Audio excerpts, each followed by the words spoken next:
दोस्तों अपनी lover boy image को तोड़ने के लिए प्रभावशाली कलाकार रणबीर कपूर ने शमशेरा की है, जिसमें डकैत, डबल रोल, एक्शन जैसी बातें उन्हें पहली बार करने को मिली हैं।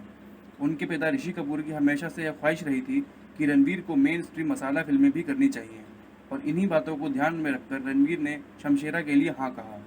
मसाला फिल्मों के नाम पर बॉलीवुड को 70 और 80 के दशक में बनने वाली बी ग्रेड फिल्मों की ही याद आती है।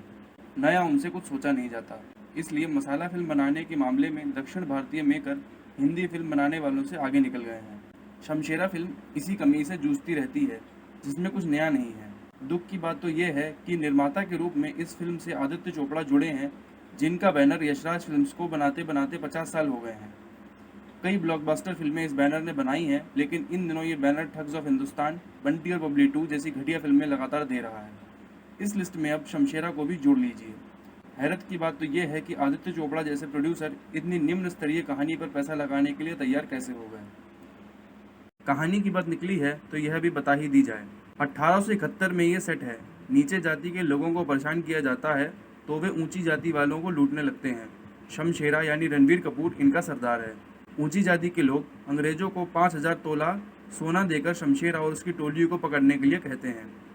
अंग्रेज सरकार में सिपाही शुद्ध सिंह यानी कि संजय दत्त शमशेरा को लालच देता है कि वह आत्मसमर्पण कर दे। बदले में उन लोगों को ज़मीन दी जाएगी ताकि वे अच्छे से रह सकें। शमशेरा आत्मसमर्पण करता है तो उसे धोखा मिलता है। उसके सारे लोगों को एक जगह कैद कर कर उन पर जुल्म ढाया जाता है और शमशेरा को मार दिया जाता है।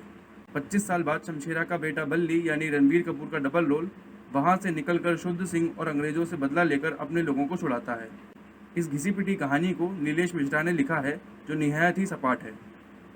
अहम सवाल तो यह है कि अंग्रेज शमशेरा के सैनिकों को गुलाम बनाकर क्यों रखते हैं, उन्हें मार क्यों नहीं देते। उनसे अंग्रेजों को भला क्या फ़ायदा हो रहा था। छोड़ने के बदले में वे 10,000 तोला सोना मांगते हैं। बिना बाहर निकले तो कोई सोना उन्हें दे नहीं सकता, फिर इस बेहूदी शर्त का क्या काम। स्क्रीन प्ले लिखा है एकता पाठक मल्होत्रा और करण मल्होत्रा ने। इस स्क्रीन प्ले में ना तो कोई उतार चढ़ाव है और ना ही मनोरंजन। शमशेरा का बदला उसका बेटा बल्ली लेना चाहता है, लेकिन उसे दर्शकों का साथ नहीं मिलता क्योंकि शमशेरा वाला हिस्सा बहुत ज़्यादा जल्दबाजी में निपटाया गया है। उसके साथ हुए अन्याय का दुख दर्शकों को महसूस ही नहीं होता। शमशेरा को अंग्रेज धोखा देते हैं, लेकिन यहाँ पर देशभक्ति का कोई जज्बा ही पैदा नहीं किया गया है। कहने का मतलब ये है कि फिल्म में कोई इमोशन ही नहीं है। हीरो की खुशी और दुख को दर्शक महसूस ही नहीं कर पाते। बल्ली की बहादुरी के कारनामे वाले कुछ दृश्य रखे गए हैं, लेकिन ये अत्यंत ही सतही हैं। ट्रेन से इंग्लैंड की महारानी का ताज चुराने वाला सीन हास्यास्पद है। ट्रेन खिलौना नुमा लगती है और यह सीन बहुत नकली बना है। फिल्म में खूब पैसा लगाने की बात कही गई है, लेकिन यह कहीं नज़र नहीं आता। फिल्म के किरदार कई जगह मूर्खतापूर्ण हरकतें करते हैं। बल्ली को पकड़ने निकले शुद्ध सिंह के हाथ बल्ली की पत्नी सोना यानी वाणी कपूर लगती है। वह उसे पकड़कर छिपे हुए बल्ली को बाहर निकलवा सकता था, लेकिन वह ऐसा नहीं करता। इसका क्या कारण है यह तो स्क्रिप्ट राइटर ही बता सकते हैं। इंटरवल तक फिल्म बहुत ज़्यादा खींची गई है और एक्शन शुरू ही नहीं होता। उम्मीद थी कि इंटरवल के बाद कुछ ऐसा होगा, लेकिन निराशा ही हाथ लगती है। फिल्म देखते समय बाहुबली, RRR, KGF 2 जैसी हालिया रिलीज फिल्मों की याद आती है, क्योंकि इनका प्रभाव भी शमशेरा पर नज़र आता है।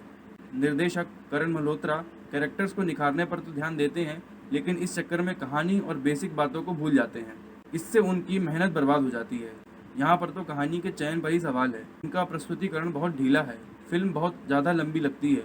कुछ शॉट्स उन्होंने अच्छे फिल्माए हैं, लेकिन यह फिल्म को उम्दा बनाने के लिए काफ़ी नहीं है। रणबीर कपूर शमशेरा और बल्ली के रूप में मिसफिट लगे। वे अपने किरदार में ऊर्जा और जोश नहीं भर पाए। हालांकि इसमें उनका दोष कम और स्क्रिप्ट का ज़्यादा है। वाणी कपूर को कुछ ज़्यादा फुटेज नहीं मिले और वे 2022 की लड़की लग रही हैं, 1871 की नहीं। एक्टिंग के नाम पर वे प्रभावित नहीं करती। जो कुछ थोड़ा बहुत मनोरंजन किया है वह संजय दत्त ने ही किया है। माथे पर तिलक लगाए खूंखार, लेकिन कॉमिक विलन का किरदार उन्होंने खूब अच्छा निभाया है। रोनित रॉय का ज़्यादा उपयोग ही नहीं किया गया और सौरभ शुक्ला को भी दमदार सीन नहीं मिले। संगीतकार मिथुन एक भी गाना ऐसा नहीं दे पाए जो हिट कहा जा सके। अनय गोस्वामी की सिनेमेटोग्राफी उम्दा है। सेट निहायत ही नकली है। एक्शन सीन रोमांचित नहीं करते। कुल मिलाकर शमशेरा थकाऊ और बहुत ही ज़्यादा पकाऊ फिल्म है।